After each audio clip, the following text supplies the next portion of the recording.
1 Coríntios, capítulo 1, versículos de 1 a 9. E algo que Deus quer falar ao nosso coração como igreja local. O pleno potencial da igreja local. Essa igreja tem um pleno potencial em Deus. Em Deus. Assim diz a palavra do Senhor. 1 Coríntios, capítulo 1, verso de 1 ao 9. Paulo, chamado apóstolo de Jesus Cristo pela vontade de Deus, e o irmão Sóstenes, a igreja de Deus que está em Corinto, aos santificados em Cristo Jesus, chamados santos, com todos os que em todo lugar invocam o nome de nosso Senhor Jesus Cristo, Senhor deles e nosso. Graça a vós e paz da parte de Deus, nosso Pai, e do Senhor Jesus Cristo. Sempre dou graças ao meu Deus por vós, pela graça de Deus que vos foi dada em Jesus Cristo, porque em tudo fostes enriquecidos nele, em toda a palavra e em todo o conhecimento, como o testemunho de Cristo foi mesmo confirmado entre vós, de maneira que nenhum dom vos falta, esperando a manifestação de nosso Senhor Jesus Cristo, o qual vos confirmará também até o fim, para seres irrepreensíveis no dia de nosso Senhor Jesus Cristo. Fiel é Deus, pelo qual fostes chamados para a comunhão de seu Filho, Jesus Cristo, nosso Senhor. Vamos orar. Senhor Deus e Pai, nós te louvamos, Senhor, pela Tua palavra, Pai. Nós te louvamos pela Tua graça e nós te louvamos pelo privilégio que temos, como povo do Senhor, povo do pacto, de estarmos reunidos no dia do Senhor para ouvir o Senhor falar conosco. Eu te peço, Senhor, fala com a Tua igreja, Senhor. Aplica a mensagem aos corações, que Teu Santo Espírito possa instruir, possa iluminar, possa edificar, Senhor. Também oro por mim, Deus, pedindo que tudo aquilo que eu falar esta noite seja extraído do Teu texto sagrado. Essa é a minha oração, em nome de Jesus. Amém. Podemos assentar. A epístola do apóstolo Paulo aos Coríntios é uma epístola muito importante, muito rica, muito viva. O contexto de Coríntios é interessante. Foi escrito na década de 50 do primeiro século e, se você observar, é uma igreja extremamente problemática. Havia em Corinto brigas. O verso 11 do capítulo 1 fala que a família de Cloé informou que havia contendas, havia divisões na igreja. Eu sou de Paulo, eu sou de Apolo, eu sou de Cefas, eu sou de Cristo. Paulo fala, Cristo está dividido, ou Cristo foi partido em pedaços. Era uma igreja que tinha problemas morais. Nesta igreja, no capítulo 5, havia um homem que estava tendo um relacionamento amoroso com a mulher de seu pai, nesta igreja. No capítulo 6, os membros estavam processando uns aos outros. No capítulo 11, as pessoas ficavam bêbadas na ceia do Senhor. No capítulo 12 ao 14, o culto parecia uma bagunça, onde todos falavam em outros idiomas ao mesmo tempo e ninguém entendia nada. E no capítulo 15, havia gente que negava a ressurreição dos mortos e gente que se batizava em favor dos mortos. Então, temos uma igreja muito problemática, mas ainda assim era uma igreja do Senhor. E Paulo, quando vai escrever esta igreja, sua carta, ele lembra esta igreja do pleno potencial que essa igreja tem. O que essa igreja pode se tornar em Deus. E nós, vivendo neste mundo, devemos saber que, graças a Deus, não temos os problemas de Corinto, amém, e que nunca venhamos ter esses problemas, porque eu perderia até a barba se tivesse todos os problemas de Corinto. Só que também temos um pleno potencial. Também temos um pleno potencial de expansão em Deus. Podemos ser uma igreja local que realmente manifesta o reino de Deus, se entendermos o que podemos ser em Deus. E é isso que o texto nos diz. Mas você vai falar, mas pastor, os dias são maus, os dias são difíceis, as pessoas realmente não querem um compromisso sério com Deus. Realmente a maioria não quer, os dias são maus. E a Bíblia nos diz isso, que os dias são maus. Lá em 1 João capítulo 5, verso 19, vamos abrir. Primeira epístola de São João, capítulo 5, verso 19, vai nos informar de quem é o mundo. Diz o seguinte: sabemos que somos de Deus e que todo o mundo jaz no maligno. Então, realmente, o mundo é formatado pelo mal, pelos valores mundanos, realmente é verdade. Também sabemos que temos grandes adversários. ali em Efésios capítulo 6, Efésios 6, 12, diz o seguinte, no verso 12 da epístola de Paulo aos Efésios: porque não temos que lutar contra a carne e o sangue, mas sim contra os principados, contra as potestades, contra os príncipes das trevas deste século, contra as hostes espirituais da maldade nos lugares celestiais. Temos uma batalha contra demônios, contra principados e potestades que dominam o mundo em trevas. Também é verdade. E vivemos tempos difíceis de apostasia da igreja do Senhor. Ali em 1 Timóteo, capítulo 4,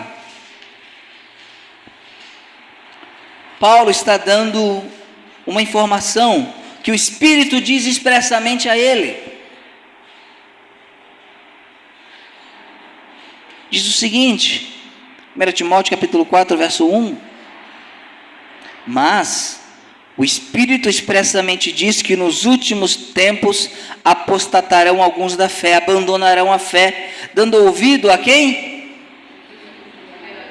E a doutrina de demônios. Então, você olha esses textos e fala: meu Deus, é a pior época para plantar uma igreja, é a pior época para tentar ver a fé cristã. Não, não é. É a época mais necessária para plantar uma igreja e a época mais necessária para viver a fé cristã. Porque a igreja não é coitadinha. A igreja do Senhor não pode ser vista como coitadinha vítima, não. Porque ela é a igreja do Senhor. Voltando ali para 1 Coríntios, o verso 2 diz algo importante. E por isso que eu creio no pleno potencial da igreja. O cristianismo, a fé cristã venceu nos primeiros 3 séculos sem o apoio do Estado, sem grandes aportes financeiros, debaixo de perseguição e pancada. A igreja cresceu. Os anabatistas moldaram a sociedade ocidental com a ideia da democracia, sem apoio de príncipes, como os reformadores magisteriais. Porque a igreja, ela não é coitadinha. O verso 2 diz o seguinte: a igreja de quem? De quem é a igreja? Aqui está no genitivo. Genitivo é uma declinação no grego que indica que a igreja que pertence a Deus. Ecclesia tu theo, a igreja que pertence a Deus. Então, amados irmãos, por que nós temos um pleno potencial? Porque a igreja, esta igreja, e ainda bem que não tem nada que vá mostrar que eu estou dizendo isso, não pertence à Convenção Batista Brasileira. Esta igreja não pertence ao pastor. Esta igreja, apesar de ser cedido espaço, não pertence à irmã que cedeu espaço. Essa igreja não pertence aos membros. Esta igreja não pertence à comunidade. Essa igreja pertence a quem? A igreja de... Quando nós entendermos, e eu dou graças que o Senhor tem feito, nós entendemos dia a dia isso, que a igreja do Senhor pertence ao Senhor, nós vamos viver o pleno potencial da igreja. Mas para isso, nós devemos entender 3 verdades que o texto expressa. Primeiro, podemos ver um pleno potencial aqui para esta igreja local e cantamos que grandes coisas estão por vir. Primeiro, porque é Jesus quem santifica a igreja. Segundo, é Jesus quem capacita a igreja. E terceiro, é Jesus quem faz a igreja perseverar. Tudo isso é centralizado em Cristo. Quando a igreja entende que quem santifica ela é Jesus, que quem capacita ela é Jesus, e quem faz ela continuar é Jesus, essa igreja viverá o pleno potencial de Deus para ela. E é isso que Paulo está dizendo na abertura da carta aqui aos Coríntios. Depois ele vai para a briga aqui com os Coríntios. Depois ele começa a engrossar o caldo. Mas primeiro ele lembra: olha, quem vocês podem ser em Deus. Que o Senhor nos ajude e que o Senhor nos conduza a esse entendimento, para que seja plantado aqui, organizado, a primeira igreja batista em Governador Celso Ramos, e que nós possamos, por gerações e gerações, até o Senhor voltar, ter uma igreja bíblica, saudável e fiel aqui, onde a única pessoa a ser agradada sempre seja o Senhor Jesus Cristo. Amém? Podia terminar o sermão, todos já entenderam, mas vamos prosseguir para o texto. Primeiro, a igreja é santificada por Jesus, é Jesus quem santifica a igreja. Verso 2: a igreja de Deus que está em Corinto, ou a igreja de Deus que está em Governador Celso Ramos, aos santificados em Cristo Jesus, chamados santos, com todos os que em todo lugar invocam o nome de nosso Senhor Jesus Cristo, Senhor deles e nosso. Aos santificados em Cristo Jesus, chamados santos. É Jesus quem santifica a igreja. Primeira coisa, não existe santificação fora de Cristo. O texto fala, santificados em Cristo Jesus, isto é, santificados quando estão presentes nele, quando estão absorvidos nele, quando estão dentro dele. Não existe santificação sem Jesus. Agora, o que é santificação? Santificação, a palavra hagion, é separados para uso. Santo na Bíblia, com exceção de Deus, em relação a nós, não é alguém que nunca peca ou nunca erra, é alguém que foi separado e busca viver uma vida em que Deus seja glorificado nele. Isso é santo, isso é uma pessoa santa. Então, havia santos em Corinto, santificados em Cristo Jesus. Então, não existe santificação sem Cristo. Rituais, programas, tradições humanas são insuficientes. Não estou dizendo que são ruins em si mesmos, mas rituais não santificam, programas não santificam, tradições humanas não santificam. Não santificam. Temos uma coisa bem interessante aqui. Vemos a época da quaresma. É interessante porque na tradição, você peca deliberadamente, aí depois você tem 40 dias para se consertar, né, como penitência. Porém, ritos, programas, tradições são insuficientes. Vamos abrir ali em 1 Coríntios capítulo 10. A gente vai ver que nada humano santifica uma pessoa. Nada. Houve um debate, há muito tempo atrás, conta-se a tradição, que se uma mosca caísse na água benta, a água estaria contaminada ou a mosca santificada? Houve um debate sobre isso, né? Obviamente, só mostra o absurdo que é você atribuir poderes de santificação ao que quer que seja, que não seja o próprio Senhor Jesus. Ali no capítulo 10, 1 Coríntios, o verso 2 diz o seguinte: e todos foram batizados em Moisés na nuvem e no mar. E todos comeram de uma mesma comida espiritual, e beberam todos de uma mesma bebida espiritual, porque bebiam da pedra espiritual que os seguia, e a pedra era Cristo. Mas Deus não se agradou da maior parte deles, por isso foram prostrados no deserto. Aqui eles foram batizados em Moisés, comeram e beberam. O que lembra você? A ceia. Foram batizados simbolicamente em Moisés, e comeram do maná e beberam daquela pedra que jorrava água. Aqui é uma clara referência ao quê? A ritos, a ordenanças, ao batismo e à ceia. Eu pergunto, Deus se agradou deles? Foram prostrados no deserto. As ordenanças, as benditas ordenanças do Senhor, não santificam uma igreja. Quantas pessoas batizadas que vivem como demônios? Quantas pessoas que tomam assim regularmente, não deveriam, mas tomam assim regularmente, e parece que estão tomando outra coisa. Ritos, por melhores que sejam, não santificam. Regrinhas também não santificam. Colossenses, capítulo 2, versos 21 e 23, isso é importante entendermos. O que é que nós não devemos nos apegar? Não ache que ser batista é uma garantia para que você seja santo, porque não é. Ser batista é muito bom, eu amo a nossa tradição, mas ser batista não é necessariamente ser cristão, não é necessariamente ser santificado. Uma igreja, acima de ser batista, deve ser uma igreja que glorifique o nome do Senhor.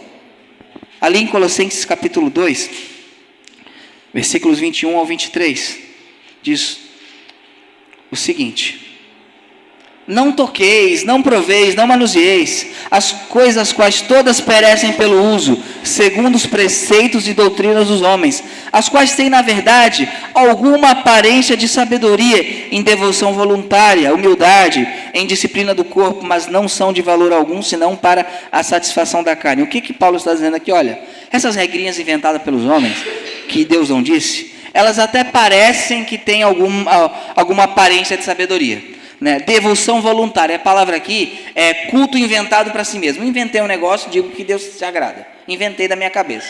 Até parece, mas não tem valor algum, senão para você ficar orgulhoso de cumprir regrinhas.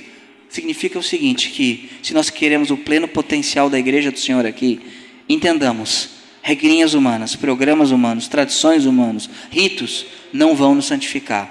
não farão a igreja ser cheia do poder do Senhor.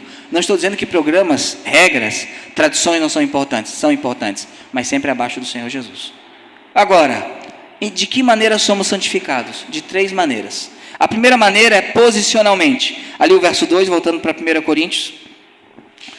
Aos santificados em Cristo Jesus. Veja bem, ele está afirmando que este povo é santificado em Cristo.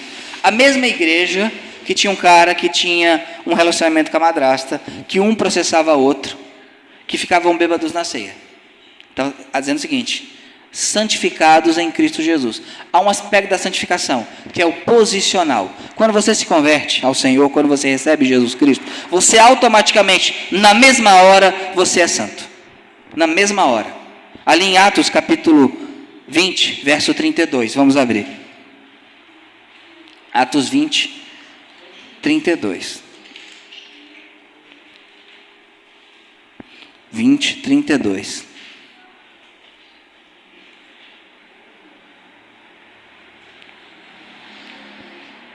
Agora, pois, irmãos, encomendamo-vos a Deus e a palavra de sua graça, a Ele que é poderoso para vos edificar e dar herança entre todos os santificados. A ideia aqui é a santificação posicional. Todos os crentes receberão a herança do Senhor. Todos os crentes. Só que temos um grande problema, especialmente na nossa tradição batista. Nós cremos na perseverança dos santos, só que a gente às vezes inventa que você pode viver como um demônio e ainda assim você é santo. Se você vive como alguém que nunca encontrou Jesus, você não é santificado posicionalmente.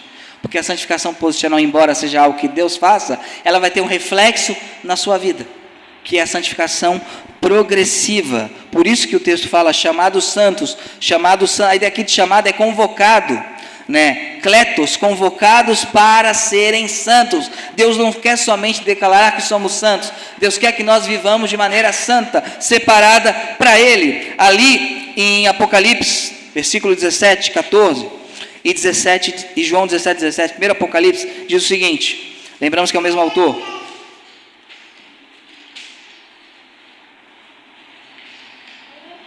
Apocalipse 17, 14.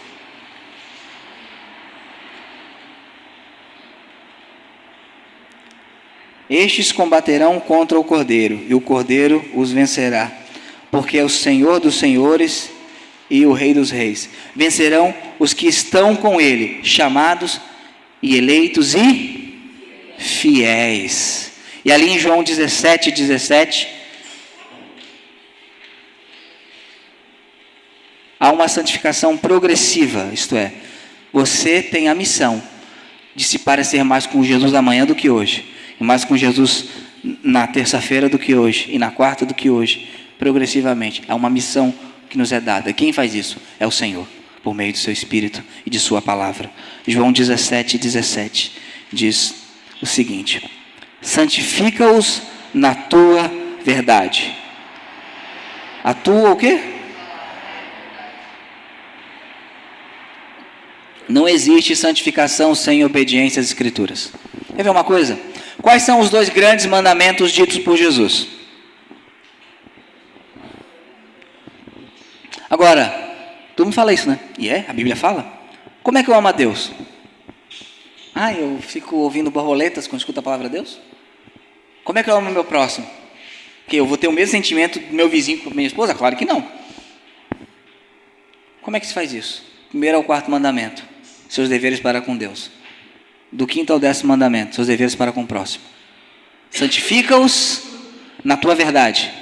A tua palavra é a verdade. Como é que então que eu sou santificado progressivamente? Quando eu vivo uma vida de obediência à palavra de Deus. É dessa maneira que Deus me santifica.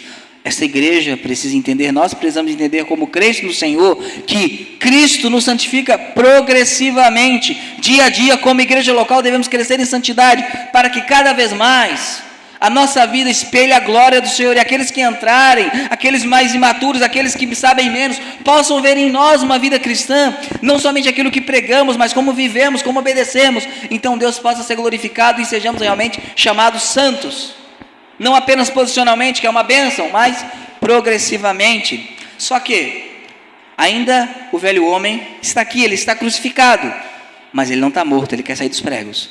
Então haverá uma santificação que é prospectiva, ela será futura e completa. Somos salvos da condenação do pecado por meio da justificação. Somos salvos do poder, do domínio do pecado pela santificação. E seremos salvos da presença do pecado pela glorificação. Ali em 1 Tessalonicenses, capítulo 5, verso 23, há uma promessa para nós. Esse pecado que tão de perto nos rodeia, com seu aguilhão, um dia, ele não mais estará conosco. Ali em 1 Tessalonicenses, capítulo 5, verso 23. A gente tem que orar isso para que isso aconteça hoje, mas de maneira plena isso acontecerá naquele grande dia. Ou o dia que a gente partir e a gente ficar com o Senhor. E o mesmo Deus de paz vos santifique em quase tudo, em tudo, e todo o vosso espírito e alma e corpo sejam mais ou menos conservados irrepreensíveis, plenamente conservados irrepreensíveis para a vinda de nosso Senhor Jesus Cristo. O Senhor, Ele está nos preparando como igreja local para que a gente participe da grande igreja local na Nova Jerusalém. Então Ele está nos santificando aqui e agora, para que um dia a gente desfrute daquela glória santa. Seria uma tortura para um ímpio viver na Nova Jerusalém. Por quê? Porque lá o culto é contínuo. Porque lá a santidade é contínua. Seria uma tortura alguém que não ama a santificação viver naquele grande dia. Então Deus faz o que com o seu povo? Vai preparando gradualmente para que um dia chegue um grande e eterno domingo que nunca se acabe.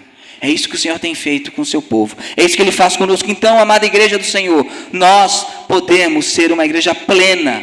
Temos um potencial enorme de ver uma vida santa, de ver uma vida cheia do Senhor. Claro, seremos pecadores, seremos falhos, mas aí tem o sangue de Cristo, que nos purifica de todo pecado. Mas nós podemos viver uma vida reta de santidade, uma santificação progressiva, dia a dia, de glória em glória, não como Moisés, que dia a dia a sua face se desvanecia e colocava um lenço para cobrir. Mas agora, como brilhando pela face de Cristo, nós vamos crescer de glória em glória, cada vez mais próximos do Senhor, mais parecidos com o Senhor. E sabe o que é interessante e maravilhoso nisso? Quando um crente entra num processo de crescimento e santificação, cada vez mais ele acha que ele está ruim. O que acontece quando um objeto cheio de imperfeições é colocado diante de uma luz, de um perito? Você vê todas as imperfeições. Você vê todas as imperfeições. Isso é o processo de santificação.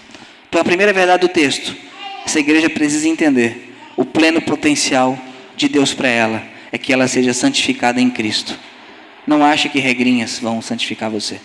A camisa dos milinguida, por mais legal que seja, não vai santificar você.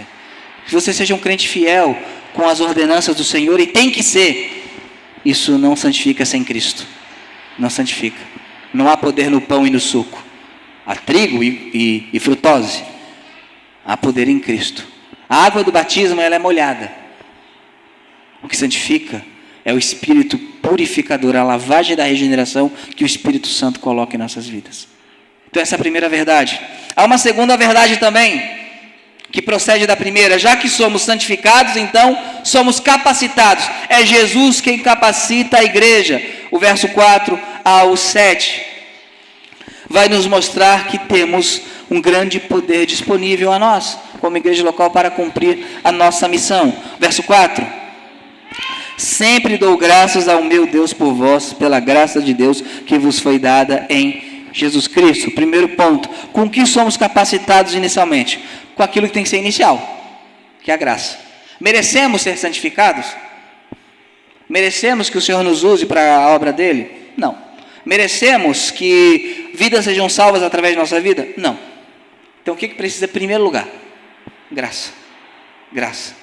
Favor. Não. Merecido. Ele fala aqui: sempre dou graças ao meu Deus por vós, pela graça de Deus que vos foi dada. Dada aonde? O que diz o texto? Dada em... não a graça de Deus a parte de Jesus Cristo. Se você tentasse entrar no Santo dos Santos sem o sacrifício de um cordeiro, o que aconteceria com você? você seria fulminado. O Santo dos Santos representa a presença de Deus. O Cordeiro representa quem? Cristo. Eu só posso entrar diante do Senhor através de quem? Graça, favor é dado por meio de Jesus. Paulo aqui louva a Deus porque foi dado graça à igreja. Todos os tipos de graça. Quando o Senhor nos chama com sua graça, antes de nos convertermos, a teologia chama de graça preveniente, é só um nome. Graça que vem antes, mas ela vem depois, ela vem no meio, ela vem, é uma abundância. É graça. Quando o Senhor nos justifica, nos declara justos, é graça. Quando o Senhor nos adota como filhos do seu reino, é graça. Quando o Senhor nos regenera, muda a nossa vida, é graça. Quando o Senhor nos santifica, é graça. Quando o Senhor nos perdoa, é graça. Paulo dá graça a Deus pela graça que foi dada à igreja. Igreja, temos uma abundante graça sobre nós. Não estamos aqui porque merecemos. Nós nunca teremos mais dívidas com Deus do que já temos. E nós nunca teremos créditos com Deus porque não temos nenhum. Nunca. Quem já ouviu essa expressão? Deus se decepcionou com tal pessoa. Deus não se decepciona porque Ele não espera nada. Nada. Mas Ele envia tudo. Então, a forma que Deus capacita a igreja com sua graça. Ela enviou o Cordeiro. Ele enviou o Cordeiro para a igreja, para que a igreja possa entrar no Santo dos Santos. Cantamos aqui e sentimos a presença de Deus. Só sentimos porque foi aberto um novo e vivo caminho, que foi através da pessoa de Jesus Cristo. Segunda forma que o Senhor capacita a sua igreja, para que a sua igreja atinja seu pleno potencial. Agora vamos segurar na cadeira. Dons espirituais. A Batista fala disso? Sim. Dons espirituais não são propriedade de nenhum movimento. Não tem royalties corporate para dons espirituais. Eles pertencem ao Senhor. E Ele concede a quem Ele quiser, da maneira que quiser, a hora que Ele quiser. E nós não podemos manipular isso. O verso 5 e o verso 7. Porque em tudo fostes enriquecidos nele. E aqui ele vai citar 2 dons como exemplo. Em toda palavra, em todo conhecimento. A palavra de sabedoria, a palavra de conhecimento. Né? São dons lá em 1 Coríntios capítulo 12. E aqui fala, em tudo fostes enriquecidos.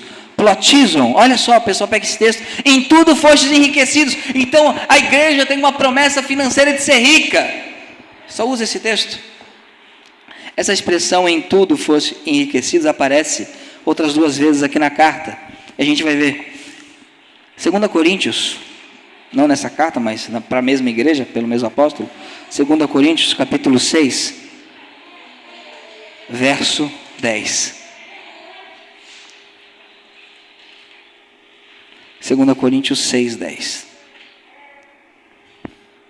Diz o seguinte: como contristados, mas sempre alegres. Aqui Paulo falando dos desafios do ministério. Como pobres, somos pobres, mas enriquecendo a muitos. É a mesma palavra. Como nada tendo e possuindo tudo. Paulo fala, eu sou pobre, mas eu estou enriquecendo a muitos. De que maneira? Ele tem feito isso. Espiritualmente. E outro texto que aparece, o capítulo 9 de 2 Coríntios, verso 11. Aqui fala algo interessante. Para que em tudo enriqueçais para toda a beneficência, toda a obra boa para com os outros, a qual faz que por nós se deem graças a Deus. Ambas as palavras referem-se a bênçãos espirituais. E aqui nesse contexto são os dons espirituais. O que significa? Que teríamos todos os dons que nós precisarmos. O verso 7. De maneira que nenhum dom vos falta, esperando a manifestação de nosso Senhor Jesus Cristo. Aqui há um problema de interpretação. O que alguns entendem? Olha, significa que a igreja vai ser uma bagunça e vai ter dom caindo na igreja o tempo todo, todos os dons ao mesmo momento. Não é isso que o texto diz. O que o texto fala? Que nós não teremos falta de nenhum dom. O dom que a igreja precisar, o Senhor concederá. Precisamos de dom de misericórdia? Deus vai conceder. Precisamos do dom de repartir, aquelas pessoas generosas que investem na obra? Deus vai conceder. Precisamos de dom de ensino? Deus concederá. Isso com qualquer dom. Ali em 1 Coríntios capítulo 12, verso 7, diz o seguinte: então, a igreja ela é enriquecida com dons espirituais. Devemos orar para que o Senhor derrame sobre nós dons espirituais, de acordo com sua vontade, da maneira que lhe apraz. O verso 7, 1 Coríntios 12, diz o seguinte: mas, e aqui está falando dos dons, a manifestação do Espírito é dada a cada um, para o que for útil. Porque a um pelo Espírito, a outro pelo Espírito, a outro pelo mesmo Espírito. Quem é que concede os dons? E ele faz para quê? Para que você se mostre como o cara espiritual da igreja? Para o que for. Significa que o seu dom vai ser benéfico para quem? Para o outro. O que temos visto é pessoas dizendo que têm supostos dons que edificam somente a eles e mais ninguém. A igreja ela pode ser plena em dons do Espírito. A minha oração é que Deus abundantemente derrame sobre a primeira igreja batista em Governador Celso Ramos abundância de dons espirituais. E eu não tenho medo de pedir isso, sabe por quê? Porque quem vai derramar e quem vai dar é Ele. Agora, sabe o que eu não posso fazer? Venho aqui na frente, eu vou derramar, eu vou orar e Deus vai derramar certo dom sobre você. Ué, mas eu que tenho esse poder para decidir agora que dom que Deus vai dar para os outros? Eu nem cabelo consigo decidir para mim ter. Imagine dom espiritual. Entendam, não precisamos ter medo de pedir que o Senhor derrame copiosamente de suas graças e dons espirituais sobre a igreja, porque Ele vai fazer isso da maneira mais sábia possível, da maneira mais produtiva possível, da maneira mais edificante possível. Então, a igreja do Senhor tem que entender que para que ela atinja um pleno potencial, todos os crentes têm que desenvolver os seus dons dados por Deus. E como faz isso? Fazendo. Um dom que você tem não é o que você não gosta de fazer. Se você tem um dom em alguma área que você é abençoador, invista nisso, abençoe o outro com isso. É desta maneira. Como faz isso? Fazendo. Como é que anda de bicicleta? Andando. Aquele que tem o dom de repartir, reparta. Aquele que ensina, ensine. É isso que a palavra de Deus fala. Terceiro, sobre a capacitação. Deus dará a esta igreja, como deu a tantas outras igrejas, poder para testemunho. Verso 6. Com o testemunho de Cristo foi mesmo confirmado entre vós. A igreja foi enriquecida com dons espirituais para que o testemunho de Cristo fosse confirmado entre eles. Não foi enriquecida com dons para que a igreja fosse conhecida como uma igreja cheia de dons. Foi enriquecida para que alguém fosse conhecido. Quem fosse conhecido entre eles? Cristo. O nosso dom tem que fazer Cristo conhecido. Temos um pleno potencial, temos graça sendo derramada sobre nós, para que Ele seja conhecido. Ore, Senhor, conceda dons espirituais à igreja que eu congrego, Senhor. Conceda dons espirituais a mim, Senhor, para quê? Para que eu seja conhecido como o apóstolo das curas. Não, para que eu possa, da melhor maneira possível, dentro das minhas limitações, servir ao meu irmão. Porque a manifestação do Espírito é dada para o que for útil, e não para que seja espetacular. Se Deus quiser que seja espetacular, Ele fará de maneira espetacular. Se Ele quiser que seja de maneira comum, Ele fará de maneira comum. Ele dá para que a gente possa testemunhar. É algo que vem dEle.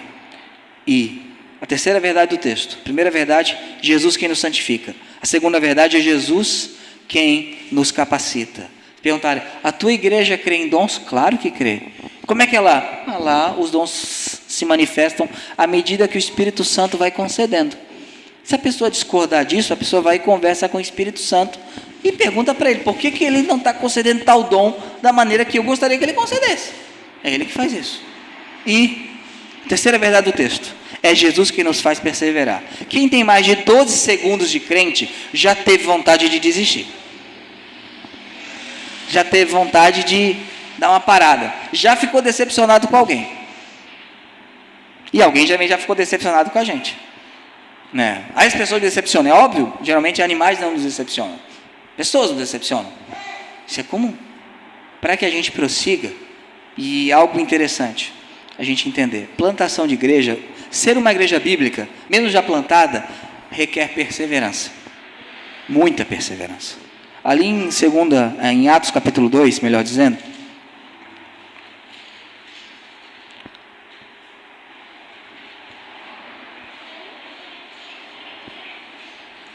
versículo 42.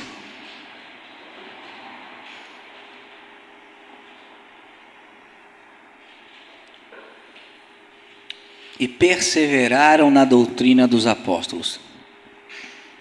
Perseveraram, continuaram em continuar. Você não tem que perseverar para tomar um sorvete, porque é fácil. Eu não preciso perseverar se você me convidar para comer camarão ensopado. Vai ser muito fácil para mim. Fica a dica. Para perseverar na doutrina dos apóstolos, aí é difícil. Sabe por quê? Há tantas doutrinas que não são dos apóstolos e parece que tem mais resultado a curto prazo. Parece que dá mais certo. Mas devemos perseverar na doutrina dos apóstolos e na comunhão. Por quê? Porque é difícil ter comunhão. Pessoas são falhas. Pessoas decepcionam. Pessoas erram. Pessoas tropeçam. Tropeçaram com você, você tropeçou com outros. É assim. Então temos que perseverar em ter comunhão com o nosso irmão, porque somos unidos pelo sangue de Cristo. Ah, mas eu não vou muito com a cara, não suporto, você está na igreja local, não suporta aquele irmão, né? Não vou com a cara, vai ter que aguentar no céu uma eternidade, então já vai treinando, já treina um pouco, no partir do pão, nas ordenanças, ser fiel nas ordenanças. O mundo trata as ordenanças como qualquer coisa, elas não são qualquer coisa. E nas orações, Paul Washer fala o seguinte: é fácil para mim pregar, porque as pessoas veem o meu progresso espiritual na minha pregação. É muito difícil para mim orar, porque só Deus vê como eu sou frágil e como eu sou fraco. As orações. Devemos ser uma igreja que persevera na oração, mas é difícil. Por isso, quem nos faz perseverar nisso tudo? O próprio Senhor. E agora, o Senhor vai nos fazer perseverar até quando? Verso 8. 1 Coríntios, capítulo 1. O qual vos confirmará também até quase no fim. Até o fim. Aquele que começou a boa obra vai terminar a boa obra. Essa é a esperança que nós temos, chamada perseverança dos santos. Spurgeon falou: se eu pudesse perder a salvação, eu perderia. Mas por que eu estou seguro que irei para o céu? Porque o Senhor vai me fazer perseverar. Eu não confio em mim.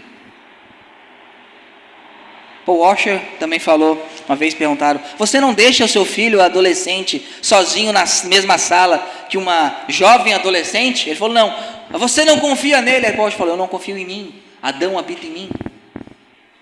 Nossa carne, ela tende a praticar as obras de Adão. Nós vamos perseverar, porque quem vai nos confirmar?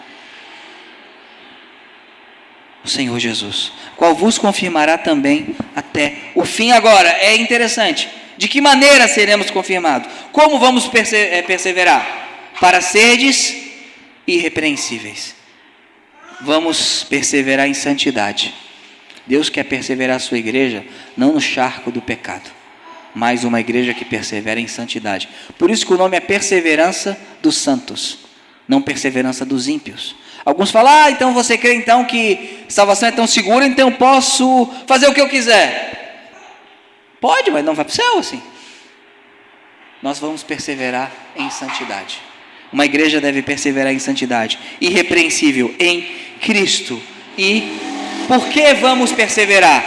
Porque o Senhor nos fará perseverar para termos comunhão. Verso 9: fiel é Deus, pelo qual fosse chamados para quê? Para a comunhão de seu Filho. Agora deixa eu falar algo para você. É eu e Deus. Não, a comunhão do Filho não é só você e Deus. Vamos abrir lá em 1 João, capítulo 1, verso 7. Então uma igreja, ela atinge seu pleno potencial quando ela se deixa ser santificada pelo Senhor, ser capacitada pelo Senhor, e ela se deixa ser guardada pelo Senhor para que ela persevere. Lá em 1 João 1,7 diz o seguinte: mas se andarmos na luz, como Ele na luz está, temos comunhão com Deus. Não? Uns com os outros. Esse cristianismo individualista que tem matado igrejas locais é eu e Deus. Sim, há um aspecto nisso, mas o outro aspecto é eu e os outros. Os meus irmãos em Cristo, a família de Deus. Se eu ando na luz, como Ele na luz está, temos comunhão uns com os outros, e o sangue de Jesus Cristo, seu Filho, nos purifica de todo pecado. Significa, irmãos, que o Senhor nos chama para a comunhão, somos uma família. Eu não vou pedir para que você olhe para o irmão do lado, que eu acho tão brega, então eu não vou pedir, mas depois de acabar o culto, quando você olhar para o seu irmão, saiba de uma coisa, que você vai ver esses rostos pela eternidade. Você vai ver essas pessoas pela eternidade. Um vínculo inquebrável, selado pelo sangue de Jesus. Então, como igreja local, devemos entender que temos um pleno potencial. Por quê? É Jesus quem nos santifica, não é eu. Não é eu quem nos santifica. Segundo, é Jesus quem capacita a igreja. Nós podemos estudar e devemos. Nós podemos fazer cursos, devemos nos aprimorar e devemos. Mas a capacitação espiritual para as coisas espirituais vem do Senhor. É o Senhor quem nos capacita. É o Senhor quem nos dá poder. E a igreja, ela persevera porque Jesus a faz perseverar. Se essa igreja chegou até aqui, se você não conhece a história, depois pergunte. A Igreja Batista aqui em Governador já fechou. Essa é uma outra tentativa de igreja e o Senhor tem feito que ela dê certo. Ela tem dado certo. Ela já fechou. As pessoas perseveraram. Porque Deus fez com que essas pessoas perseverassem. Por que a igreja chegou até aqui? Porque ela perseverou. O cristianismo tem muitas falhas. Nós protestantes temos muitas falhas. Mas chegamos até aqui. Por quê? Porque perseveramos. E por que perseveramos? Porque Deus nos manteve firmes no caminho. Que nós venhamos a entender isso. E eu termino com um texto abençoador, para que vocês lembrem-se. A primeira igreja batista não é coitadinha de um mundo em trevas. Pelo contrário. Vamos abrir em Mateus 16, 18.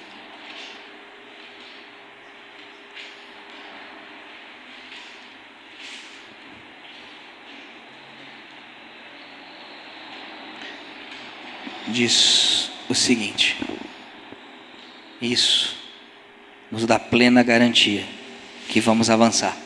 E eu oro que o Senhor nos faça chegar na plenitude possível para humanos ainda não glorificados. Diz o seguinte: e também eu te digo que tu és Pedro, e sobre esta pedra edificarei o quê? De quem é a igreja? De Jesus. E quando ele edifica, o que acontece? E as portas... Aí eu pergunto, portas são instrumentos de ataque ou defesa? Defesa? Defesa? As portas são de quem aqui? Do inferno. Então quem é que está se defendendo? O inferno. Quem é que está atacando? A igreja. Com o quê? Com a palavra de Deus. A gente está arrebentando as portas do inferno, porque vidas estão se convertendo. E o valente está amarrado. Estamos saqueando a casa do valente.